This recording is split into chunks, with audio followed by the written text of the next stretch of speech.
Yes. Sa lalawigan ng Bataan, pinatutunayan ng ugnayan ng pribadong sektor, lokal na pamahalaan at mga komunidad ng mangingisda na ang enerhiya ay maaaring magsilbing puwersa para sa kabutihan, Sister. Of course naman. Bagamat nagsisilbing haligi ng industrialisasyon ang mga planta ng kuryente sa Maribeles, Bataan, ramdam din ang epekto nito sa mga baybaying lugar ng Morong at Orani, kung saan magkakaugnay ang enerhiya, kalikasan, at kabuhayan ng mga residente. Ayon sa mga mangingisda, higit na nasusukat ang epekto hindi sa konsumo ng kuryente kundi sa kalagayan ng kanilang kapaligiran at huli sa dagat. Sa tulong ng mga inisyatiba ng Aboitiz Power sa pamamagitan ng GN Power Maribeles Energy Center o GMEC at GN Power Dinginin GNPD, na itataguyod ang rehabilitasyon ng humigit kumulang 37 hectares ng bakawan sa Orani at Samal.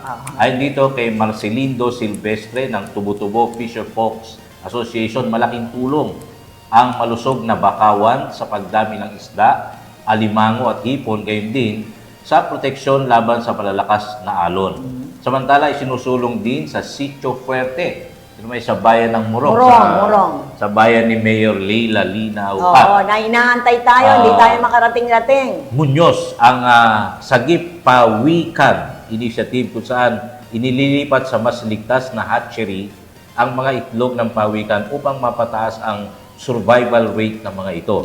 Ayon sa PGNRO, nakatulong ang programa sa pangangalaga ng populasyon ng pawikan, pagpapalakas ng ecotourism, at pagpapalaganap ng kamalayan sa pangalaga ng kalikasan. Sa kabuuan, ipinapakita ng mga programang ito na ang tunay na sukatan ng enerhiya ay hindi lamang sa produksyon, kundi sa pangmatagalang pangangalaga sa kalikasan at katatagan ng mga pamayanang baybay, mga coastal areas, coastal communities, at least may tumutulong. baybay. Pero sana ma-improve na yun sa sa Morong, di ba? Yes, Dahil naging tourism na siya. Improve pa natin. Konti pa. Laking bagay yan, di ba? Kasi yung iba, tinutulig sa yung mga malalaking industriya katulad ng GMEC, yung mga coal-fired power plants natin, yung Petron, di ba?